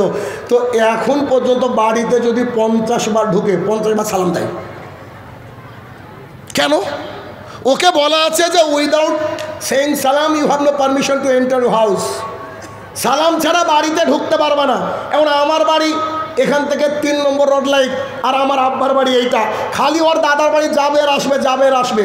আর ওর এবার একটা খারাপ বৈশিষ্ট্য আছে কি, বাড়িতে ঢোকার সময় সালাম দিবে, যদি সালামের উত্তর না পায়, ওর নিজেখানে শুনতে না পায়, তৎক্ষণ সালাম দিবে। আর ওর আম্মুকে বলা আছে তুমি সাদে সাকত যেখানে দেখো সালামের উত্তর দিও। ওর আম্মু বলছে তুমি ফতোয়া দাও, তুমি বলেছো আমার কথাও নাকি আওরাত ঢেকে রাখতে হবে, পাড়ার লোক না শুনে। আমি যদি সাদে রান্না করি তো তোমার মেয়েকে 50 বার ঢুকলে 50 বার সালাম দিব, যদি আমার সালামের উত্তর পাড়ার লোক শুনবে হবে কি? বুঝেননি কথা? এই কয়েকদিন আগে এক মজার ঘটনা ঘটেছে। ঘটনা কি, আমি বাড়িতে ঢোকার সময় বলছি আসসালামু আলাইকুম রহমতুল্লাহ, আমার মেয়ে বলছে ওয়ালাইকুম আসসালাম রহমতুল্লাহ। বাড়িতে ঢুকে মেয়েকে খুঁজে পাচ্ছি না, কি ব্যাপার? দেখছি বাথরুমের মধ্যে। আমি বলছি আম্মু কোথায়? আব্বু বাথরুমে হাবু করছি। আমি ইন্নালিল্লাহ। কেন আব্বু কি হলো? কিছু না, তুমি বাথরুম সারো, বাথরুম ক্লিয়ার করে আসো।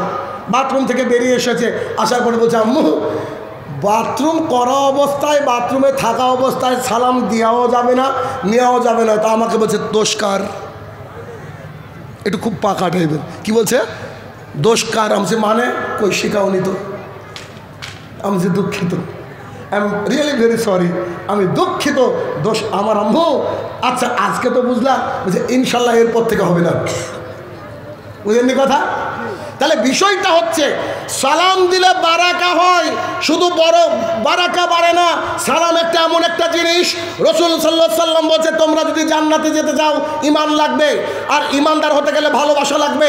আমি কি তোমাদেরকে বলবো কি করলে ভালোবাসা সৃষ্টি হয়? তখন মুহাম্মদ সাল্লাল্লাহু আলাইহি সাল্লাম বলছে যাকে দেখবা পরিচিত অপরিচিত তাকে সালাম দাও, তাকে সালাম দাও। দেখবেন সালামের মাধ্যমে কিন্তু অন্তরটাকে আল্লাহ তাআলা প্রশস্ত করে দেয়, ভালোবাসা সৃষ্টি করে দেয়। তাহলে 5 নম্বর পয়েন্ট, আদর্শ পরিবার। আপনি আজকে বাড়িতে ঢোকার সময় সালাম ছাড়া ঢুকবেন না, বলেন ইনশাল্লাহ। ইনশাল্লাহর আওয়াজ জোরে হলো না ভাই। যদি একটু একটু লজ্জা লাগবে, আমি দেখেছি এমন লোক আছে গোটা দুনিয়াকে সালাম দেয়, নিজের বউকে সালাম দেয় না, আছে না নাই? তা আমি তাদেরকে ধরে বলেছি যে আসসালামু আলাইকুম ওয়া রাহমাতুল্লাহি ওয়া বারাকাতুহু, এটার মানে যদি তোমরা জানতা তো নিজের বউকে আগে দিতা, ঠিক না? আল্লাহর এই যে শান্তি, আল্লাহর রহমত, আল্লাহর বারাকাত তোমার উপরে নাজিল হোক, এটা আমাদের স্ত্রীর উপরে চায় না? বলেন আজকে গিয়ে স্ত্রীকে সালাম দেবো ইনশাল্লাহ, ইনশাল্লাহ। স্ত্রী যদি বাইচান্স বলে কে গো তোমাকে মৌলবি করে পাঠালো নাকি, তাও বলবা যে শোনো মৌলবি না, আজকের পর থেকে তুমিও আমাকে সালাম দিবা, আমিও তোমাকে সালাম দিব, তাহলে ইনশাল্লাহ আমাদের পরিবারে বারাকা নাজিল হবে। 5 নম্বর। 6 নম্বর পয়েন্ট, যেটা আমার আজকে টপিক আলোচনার, আদর্শ পরিবার ও পর্দার বিধান। এটা দেওয়া উচিত হয়নি, কেননা আদর্শ পরিবারের মধ্যেই পর্দার বিধান চলে আসবে। 6 নম্বর পয়েন্ট হচ্ছে নারীরা যারা থাকবে সাবালিকা হয়ে যাওয়ার পর, তারা যদি বাড়ির গেটটাকে ক্রস করে তাদেরকে বোরকা পরতে হবে, জিলবাব পরতে হবে, হিজাব পরতে হবে। এই ফারাক্কায় এই যেখানে বসে বক্তৃতা করছি, বলেন তো কত % মহিলা বোরকা পরে আপনাদের সমাজে? হ্যাঁ 100-তে 10%। 10% হবে না। শুনেন, কোরআন এবং সুন্নাহ বলবো, তার আগে একটা কথা বলি। দেখেন তো, যে একটা ভালো শিক্ষক আপনার ক্লাসে পড়াচ্ছে, কয়েকবার বলেছে শিক্ষক একটা বিষয়ের উপরে, কয়েকবার বলার পরে যে ছাত্রটা ধরতে পেরেছে তাকে আমরা বুদ্ধিমান বলি কি বলি না? বুঝতে পারেননি? একটা স্যার স্কুলে পড়াচ্ছে, ছেলে মেয়েদেরকে বলছে তোমরা কি বুঝতে পারলা? একজন ছেলে উঠে একজন মেয়ে উঠে, স্যার আরেকবার বুঝান না। আরেকবার বুঝিয়ে দেওয়া হয়েছে, বুঝিয়ে দেওয়ার পর বলছে তোমাদের কি কারো অসুবিধা আছে? তো বলছে আলহামদুলিল্লাহ আমরা বুঝতে পেরেছি। তো যারা একবারে দুবারে বুঝতে পারে তারা কি বুদ্ধিমান না? বুদ্ধিমান না? বুদ্ধিমান তো। এবার আমাকে বলেন তো, পর্দার কথা পৃথিবীর প্রত্যেক আলেমই বলে পর্দা করা ফরজ, পর্দা না করলে ওই দেহ জান্নাতে যাবে না, পর্দা না করলে একটা সমাজ ধ্বংস হয়, পর্দা না করলে একটা সমাজ পাপের মধ্যে লিপ্ত হয়। এই কথাগুলা কি আলেমরা বলে কি বলে না? দিন রাত আপনি আপনার মেয়ে শুনছে, আপনার স্ত্রী শুনছে, আপনার মা শুনছে, শোনার পরেও যারা পর্দা করে না তাদেরকে মানসিক হাসপাতালে ভর্তি করা উচিত। This is my advice.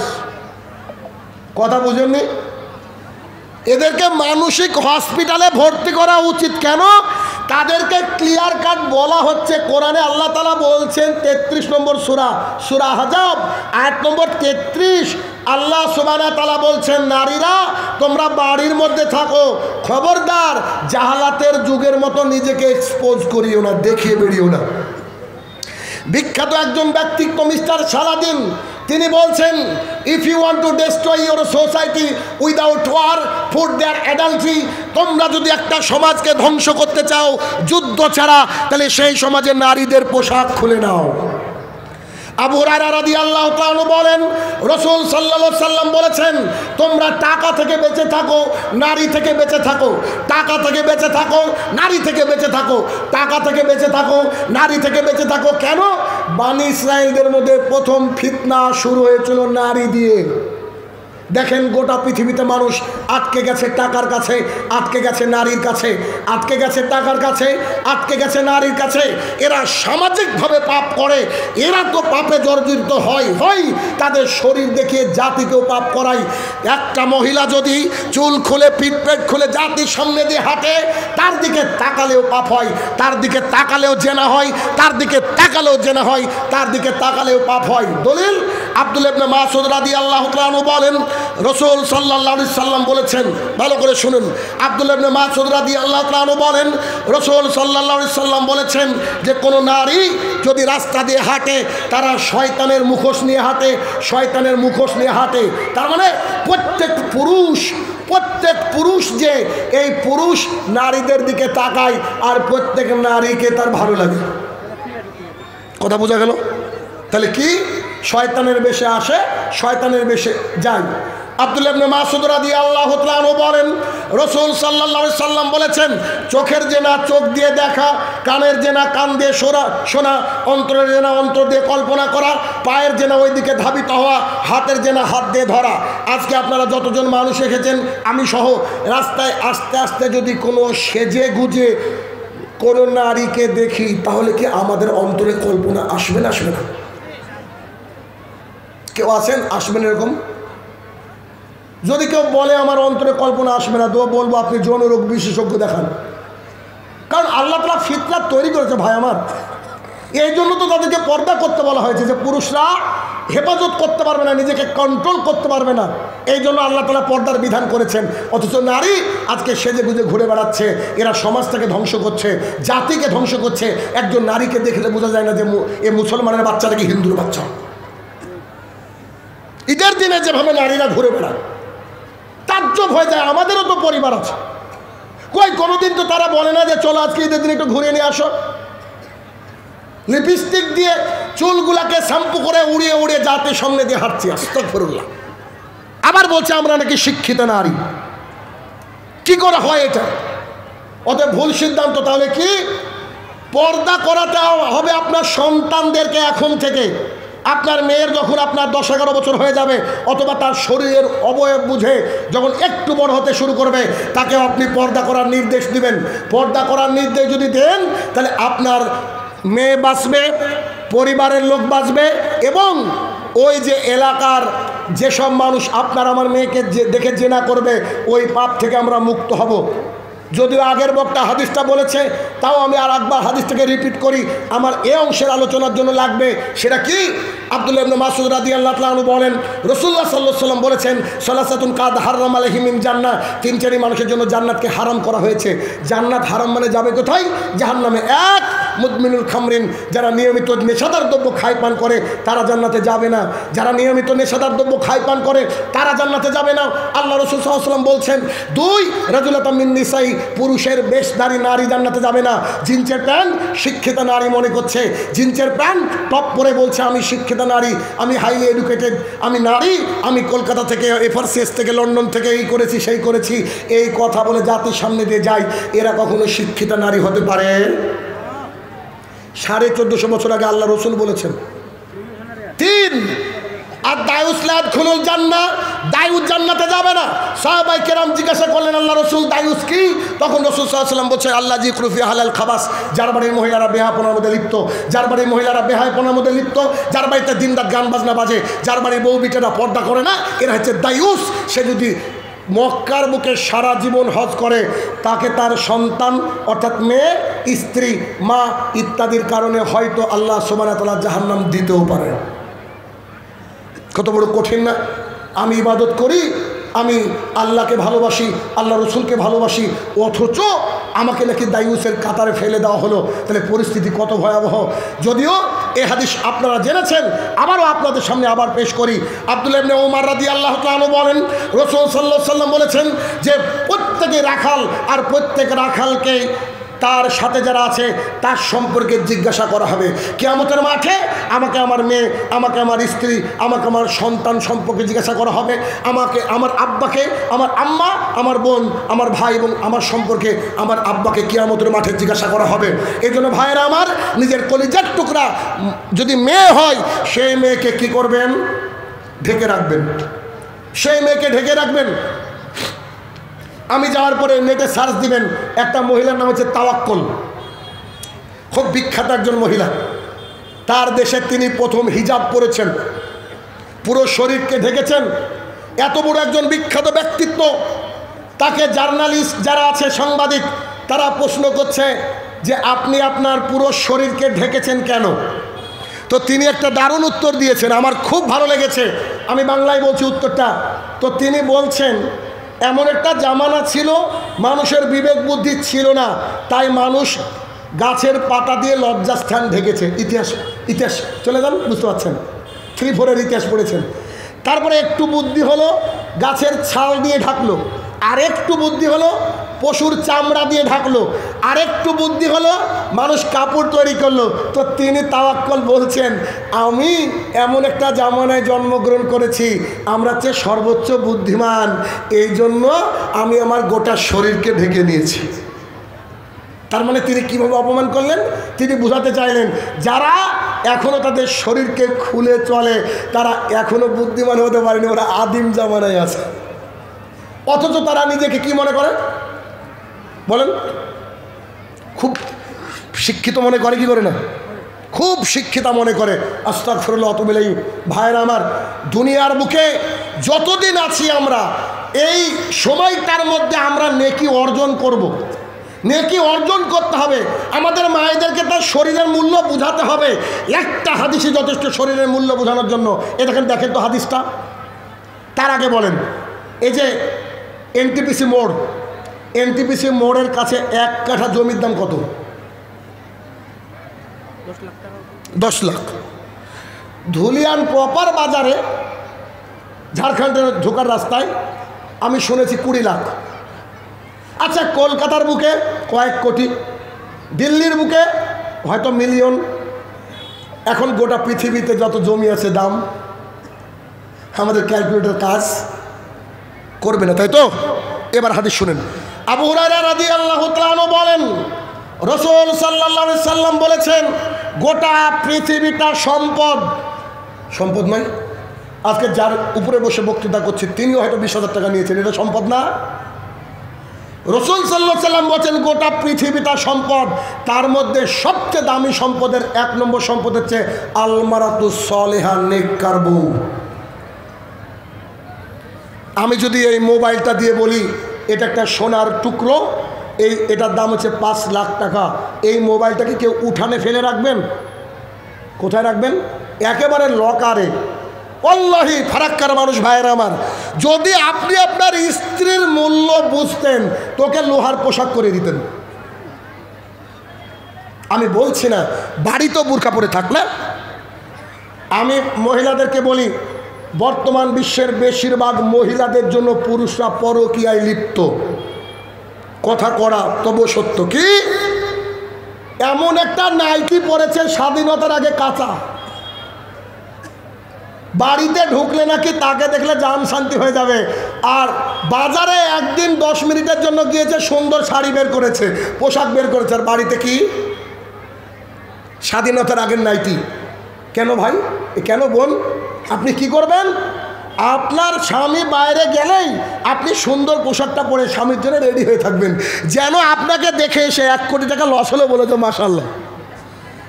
আসলেই তাই, স্ত্রীরা স্বামীর জন্য রেডি হয়ে থাকবে।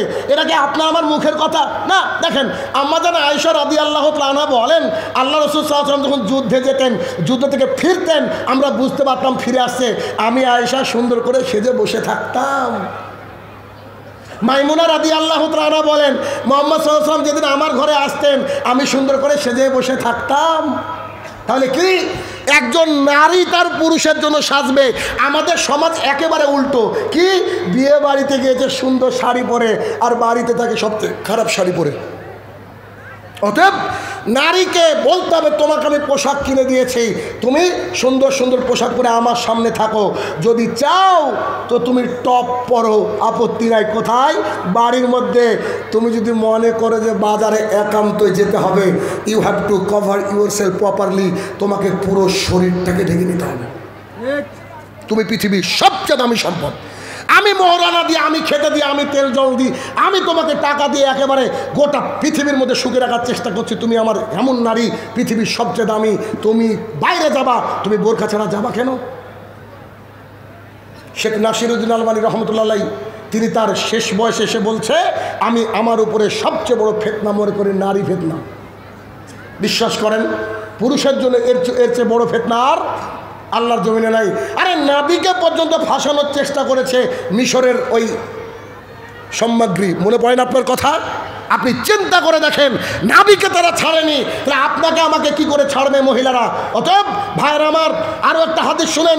আব্দুল্লাহ ইবনে মাসউদ রাদিয়াল্লাহু তাআলা আনহু বলেন, রাসূল সাল্লাল্লাহু আলাইহি সাল্লাম বলেছেন, নারীরা যখন বাইরে যাওয়ার জন্য রেডি হয়, শয়তান তাকে ক্ষিপ্ত করে তোলে। শয়তান বলে, ওড়নাটা এখানে রেখো না, চুলগুলোকে একটু এলোমেলো করো, জাতির সামনে হাঁটো, তোমাকে মানুষ ভালো বলবে। শয়তান এতটা কাজ করেছে যে দেখেন, আমরা 3 রাত যারা বক্তা আছি, আলেম ওলেমা রয়েছে, দিন রাতে পর্দার ব্যাপারে বলছে, তবু কি ওড়না ফিরে আসছে না। কিন্তু তারা ঠিক পশ্চিমা কালচার দেখে কি করেছে, নারীদের ফাঁদে পা দিয়ে এখন আপনার মেয়ে কলেজে যাচ্ছে, গিয়ে তার ছেলে বন্ধুর সাথে মিশছে। পরিস্থিতি কত ভয়াবহ! তাহলে কি? এটা 5 নম্বর পয়েন্ট ছিল। 6 নম্বর পয়েন্ট খুবই গুরুত্বপূর্ণ। আপনার সন্তান যখন একটু একটু বড় হবে, আপনার সন্তান মানে ছেলে অথবা মেয়ে, তারা যখন নিজের ঘরে থাকবে, আপনি সন্তানকে সালাম দিয়ে যে কোনো মুহূর্তে ঘরে ঢুকবেন। আবার বুঝেন, আপনি সন্তানকে মোবাইল তো দিবেন না, যে কোনো মুহূর্তে সালাম দিয়ে ঢুকে একটু জড়িয়ে ধরে বলবেন, আম্মু কী অবস্থা বেটি, ভালো আছো? তোমার কি একা একা লাগছে? তোমার কি খারাপ লাগছে? তোমার আব্বু তোমার বন্ধু, তোমার আম্মু তোমার বন্ধু, তুমি বলো আম্মা, তুমি বলো আব্বু। ছেলে মেয়েকে নিজের সময় দিন, নইলে ছেলে মেয়ে বাড়ির থেকে নষ্ট হয়ে যাবে। আর আমাদের দেশের সরকার, খাস করে পশ্চিমবঙ্গের সরকার চায় না যে আমাদের জেনারেশন উন্নত হোক। কেন চায় না? 11 বছরের ছেলে যার কানে মুখে কাম যন্ত্রণায় পরিপূর্ণ, তার হাতে অ্যান্ড্রয়েড মোবাইল দিলে ও কি ডক্টর জাকির নাকের লেকচার দেখবে? হ্যাঁ, 11 পাস করলে নাকি তাকে অ্যান্ড্রয়েড মোবাইল কেনার টাকা দিচ্ছে। ওর মা যদি বলে, আম্মু আব্বু তুমি অ্যান্ড্রয়েড কিনো না, টাকাটা রাখি, বুঝো আমাকে আমাদের দিদি দিয়েছে টাকা কি মোবাইল কেনার জন্য। আচ্ছা বলেন তো, জিওর নেট ফ্রি, আর ওই মহিলা রাত্রিবেলায় কি করবে? জেনা করবে না? জেনা তো এটার মাধ্যমে সহজ হয়ে গেছে ভাইয়ের আমার। ছেলে মেয়েকে মোবাইল দিয়েন না পারতপক্ষে, আর ছেলে মেয়ের ঘরে যান, খোঁজ নেন, তাদের সাথে বসেন, তাদেরকে সময় দেন। যদি না দেন, ভবিষ্যতে আপনার আমার পরিবার আদর্শ পরিবার হবে না, আদর্শ পরিবার হবে না। 6 নম্বর পয়েন্ট। 7 নম্বর পয়েন্ট হচ্ছে, সন্তানকে শিখান হালাল রুজি ইনকাম করতে হবে অ্যাট এনি কস্ট। যদি ইচ্ছা হয় আমার হারাম রুজি খাওয়ার, তো আমি ওই হারাম রুজি থেকে যে কোনো মূল্যে বেঁচে থাকার জন্য যদি ভ্যান চালাতে হয়, রিক্সা চালাতে হয়, কেরালা যেতে হয়, দিল্লি বোম্বে যেতে হয়, আমরা যাওয়ার জন্য প্রস্তুত। কিন্তু হারাম রুজি খাওয়া যাবে না। কেমন? আমার বাড়িতে একজন আমার খুব কাছের মানুষ 1 বাটি গোস্ত দিয়ে গিয়েছে, ডাইনিংয়ে রাত্রিবেলায় খেতে বসেছি, আমার ছেলে 2টা টুকরা গোস্ত নিয়ে নিয়েছে। ও আবার বাচ্চা ছেলে তো এখন মাছ গোছ ছাড়া খায় না, জানেন তো, আগে নিয়ে নিয়েছে। আমরা সবজি দিয়ে ভাত খাচ্ছি, আমি বলছি গোস্তটা কে দিয়েছে? তা আমার স্ত্রী বলছে অমুক দিয়েছে। আমি বললাম এটা জবাই কে করেছে? তো বলছে অমুক। আমার ছেলে সঙ্গে সঙ্গে মুখ থেকে টুকরা বের করে বলছে আস্তাগফিরুল্লাহ। কেন? যে লোক জবাই করেছে ও যে নামাজ পড়ে না আমার ছেলে দেখে। তার মানে কি, যে ব্যক্তি সলাত আদায় না করে গোস্ত জবাই করে এর গোস্ত খাওয়া জায়েজ নয়। চিন্তা করেন, এতটুকু ছেলে দোকানে গিয়ে ওরা আম্মু যদি পাঠায় পোলট্রি মুরগির গোস্ত আনতে, তো বলে যে জবাই করা আছে তো আছে, আমি জবাই করে নেব, দিবেন না অন্য দোকানে যাব, তো যে বাপ আয় তুই জবাই করে নে। অত বড় লোকটা লজ্জা লাগে না ওর? ও দোকানে বসে নামাজ পড়ে না, অথচ আমার ছেলেকে বিসমিল্লাহ আল্লাহু আকবার বলে জবাই করে। কেন? 5 ওয়াক্ত নামাজ পড়ে। তাহলে কি হারাম যে খাওয়া যাবে না, হারাম যে খাওয়া যাবে না, এই বিষয়টা তাদের পরিবারকে বোঝাতে হবে। এই যে হ্যাপি বার্থডে, বুঝলেন না, হ্যাপি বার্থডে, এই হ্যাপি বার্থডে এটা চলবে না, এটা ইহুদি খ্রিস্টানদের নীতি। তাই আমাদেরকে করতে হবে কি, এই আমরা যেন হারামখোরিতার রাস্তায় না যাই, আমরা যেন হারামখোরিতা না করি, সেই বিষয়ে আমাদেরকে ধ্যান দিতে হবে।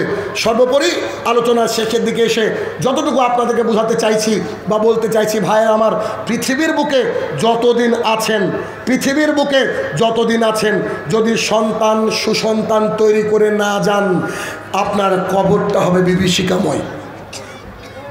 কবরটা কি হবে? কি বললাম? বিভীষিকাময়। ভাইয়ের আমার, 1 মিনিট একটা হৃদয় বিদারক ঘটনা আপনাকে বলবো। সেটা কি, আমাদের এলাকার এক লোক চরম লেভেলের বিরোধিতা করেছিল যখন হক প্রচার করি আমি সৌদি আরব থেকে আসার পর। আমি আমার এলাকায় প্রথম আমিন বলা শুরু করেছি, বুকে হাত বাঁধা শুরু করেছি, আমাকে মসজিদ থেকে বের করে দেওয়া হয়েছে। যারা বের করে দিয়েছেন তাদের এই নাতের গুরু একজন, সেই ব্যক্তির জন্য আল্লাহর কাছে দোয়া করেছিলাম।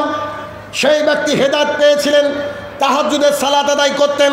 আমাদের এলাকার মধ্যে অন্যতম টাকাওয়ালা মানুষ, কতদিন আমার হাতে গোপনে টাকা দিয়ে বলেছে, বেটা তুমি দান করে দাও, বেটা তুমি দান করে দাও। লক্ষ লক্ষ টাকা দান করতেন। সেই লোক হচ্ছে কোটিপতি। বিশ্বাস করেন, সেই লোক মারা যাওয়া আজকে 4 বছর প্লাস। এ তো রমাদানে 5 বছর হবে। 13ই রমাদান মারা গিয়েছিল। কোনো এক রমাদানে আমার হাতের শেষ পানিটুকু খেয়ে মারা গিয়েছে। আমি নিজে হাতে তাকে কবর দিয়েছি, আমরা নিজে জানাজা করেছি। সেই ব্যক্তির 3 সন্তান, 2টা ছেলে, 1টা মেয়ে। তার বাবা মারা যাওয়ার পর আজকের ডেট পর্যন্ত 1 টাকা দান করেছে, এই দৃষ্টান্ত দিতে পারবে না। অথচ তাহাজ্জুদ গুজারি দাড়িওয়ালা লোক ছিল। ছেলে মেয়ে কাউকে মানুষ করতে পারেনি। সন্তান একবার বাবার কবরের সামনে গিয়ে যে দোয়া করবে, এতটুকু তারা করে না। 2 সন্তান এখন নেশাদার দ্রব্য পান করে। বাবার অঢেল আছে, নেশাদার দ্রব্য পান করে। অথচ সেই কাকাটা আমার পাড়া প্রতিবেশী কাকা, তার জন্য আমার বাড়ির থেকে জলঙ্গি বাজারে যাওয়ার 2টা রাস্তা, একটা বর্ডার রোড আর একটা হচ্ছে আপনার মেন রোড। আমি সে মারা যাওয়ার পর থেকে বর্ডার রোড ছাড়া মেন রোড দিয়ে বাজারে যায়নি। কেন জানেন?